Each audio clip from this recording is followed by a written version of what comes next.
You'll be 2 months shy of your 50th freaking birthday, and you're running towards the one guy in the division everyone else seems to be running away from. How you doing, everyone? My name is Ryan and this is Ade, and welcome back to another edition of Box Talk. They say in boxing, timing is everything. Matchmaking is about precision, watching fighters, watching styles, and matching your prospect against the best people to move them forward. Give them rounds, show what they've got, but always get them to win. That makes them look impressive. This is a fight here we're going to discuss, which has that to the T. You've got a guy that is a tough, decent boxer, but is known as a tough, banger, brawler, in your face, against an Olympic gold medalist. I'm talking Tommy Coyle versus Luke Campbell. To be fair, it's a fight that whoever dominates their style first has the better advantages in winning the fight. It's not a fight where it's back and forth. No. It's boxer versus brawler. Yeah, clearly boxer versus brawler. But I'll give Tommy Coyle the brawler tag. We know that's who you're referring to. I give Luke Campbell the boxer tag, but I feel has the potential to brawl if he wants to. One thing I will say, at the Scott Quigg Crawler, they came out into the ring. I kid you not, it almost looked like 3 different weight classes. Luke Campbell looks so much taller and broader, his shoulders. This is it. Normally you get tall and you can say, oh, he's tall for the weight. He looks about that wide. Tommy Coyle looks like that wide. The size difference between these two, and I was thinking, oh my god, these guys are fighting in like a couple of weeks. Has Luke Campbell got a lot of weight to lose, or that's just the size difference? It's weird how genetics make you that way. And look, we can go back and forth for it. You know, if Tommy Coyle dictates his style, Luke Campbell looks like a nightmare in terms of stylistically for Tommy Coyle. Looks like a nightmare. If he just sticks to his jab and starts punching, I see problems for Tommy Coyle. I see big problems for Tommy Coyle. Big problems. Let's go to that press conference, that meet and greet in the ring on Saturday night. Too friendly as well, by the way. No, I wasn't too friendly. I didn't like about meet and greet. Luke Campbell had that confident, a little bit cocky style about what you were saying with it. Tommy Coyle seemed like, you know what I'm gonna do, and it's like, yeah, we know what you're gonna do. It's like to me, there's no thought behind the madness. It was like he was just, you know, I'm gonna come and bang and make it difficult and make it rough and tumble. It's like I didn't feel that there's a plan B set for it. It's funny you say that because I was watching it and he said something as well. He said, you know, I'm not the smartest guy in the world. And I was thinking, why are you putting yourself down like this? So I'm just gonna charge at you and try and run you over. I was thinking, even the boxers that we've known, the brawlers, the Arturo Gattis, Mickey Wards, they still. Everyone came up as a boxer. No one starts their career as a brawler. Then you realise that if I can't box, I've got to. Tommy Coyle should at least try and box him first, and then let's brawl. I think just to come in with that plan, and you're right. Luke Campbell looks so confident. They asked Tommy Coyle, "What do you think? How's it going to be?" Oh, it's a tough fight. This one. Luke Campbell, I'm going to try and dictate. And I thought there's one guy that looks like I'm so confident you're going to get destroyed, and the other guy's like, well, we'll roll the dice and see what happens. Tommy Coyle is a proven fighter. And when I say proven fighter, you know he'll go down and he'll get back up. You know he'll fight hard. You know he'll be hurt 3-4 times in a fight and keep pushing to the 12th round. That's something which is so admirable for a fighter. I'm trying to say, to know even when the going gets tough, even when you're behind, you'll push and push and push. Even when he got knocked down in his last fight against Martin Geffen, that was a big knockdown, and I thought the fight was over. Initially, I was like, ooh. And then he got up. Give him his credit for what he does well. How many times can you do that? That's the part I'm making. As much as it's impressive and admirable, it's not saying you could always pull out the tank. Get down, get knocked down, get beat up, get knocked down, and then pull it out the tank. It is hard. Campbell looks good. You know, he's an Olympic gold medalist. He's got all the attributes. Due to unfortunate family problems, he ain't been really active. But because you've got talent and potential, it doesn't mean it's a walk in the park. No, I agree. I agree. He's going to have to put something on Tommy Coyle.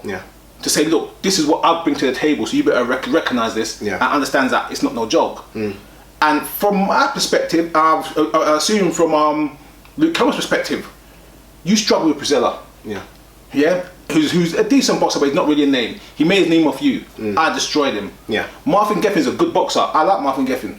But Martin Geffen is not an Olympic gold medalist. He's not a prospect that's like me. He's not an athlete like me. You know what I mean? If these guys give you problems, I'm gonna give you a whole lot of problems. I like that. You know, you got to understand and Joshua and Luke Campbell came through together.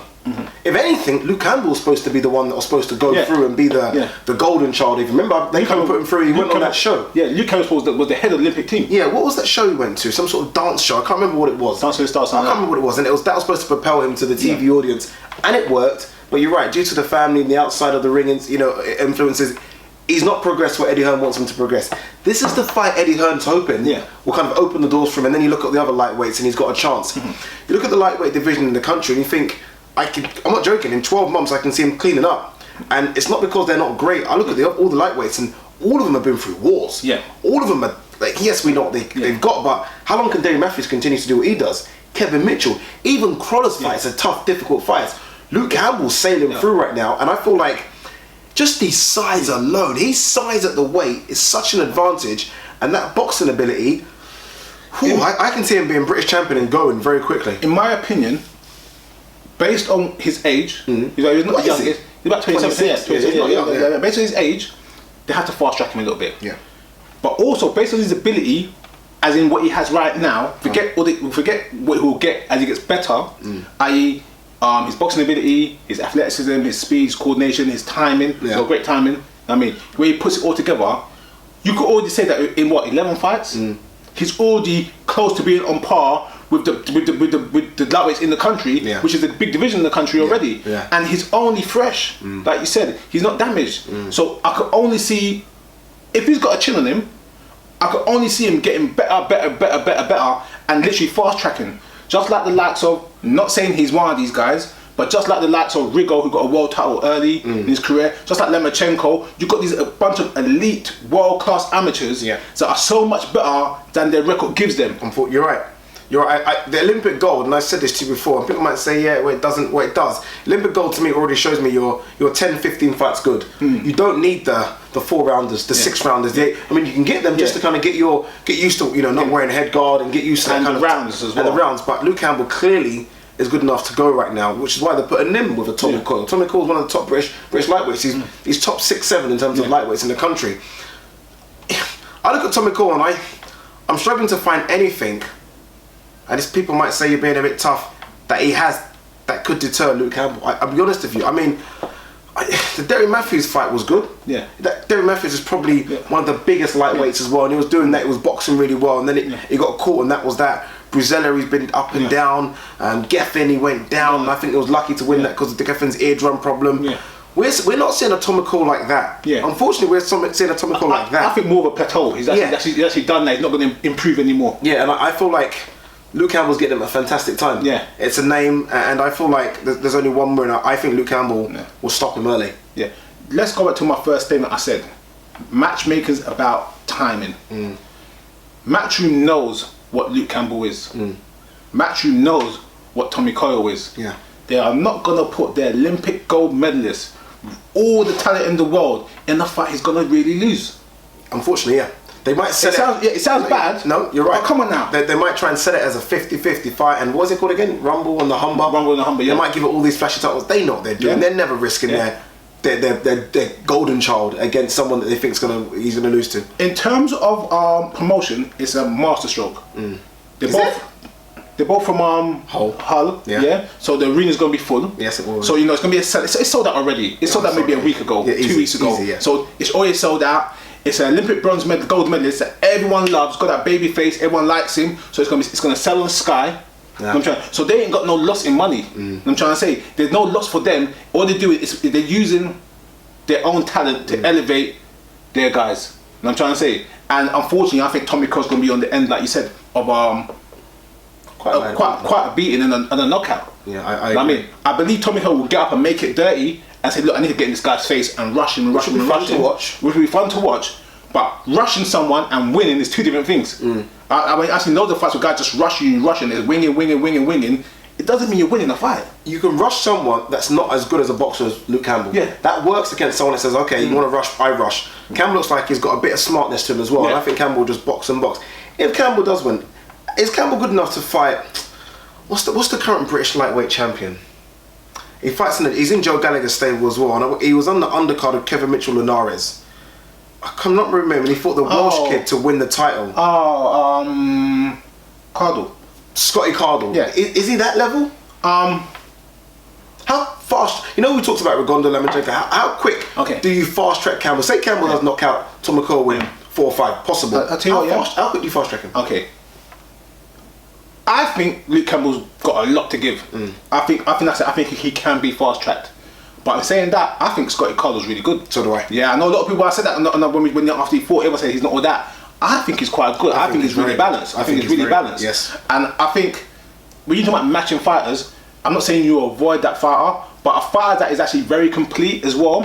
When you're developing, you don't rush to people like that. You rush people that's got a couple holes that you could work on just to test the waters. And that's what you always do. As good as Luke Campbell is, as much as we think he can go so far, as much as he is an elite talent, you always want to get in somewhere with a little hole that you could punch. Yeah, right now, in someone like Scotty Cardle, I think he does everything overall well, but there's no clear hole to work on. Does that make sense? It does.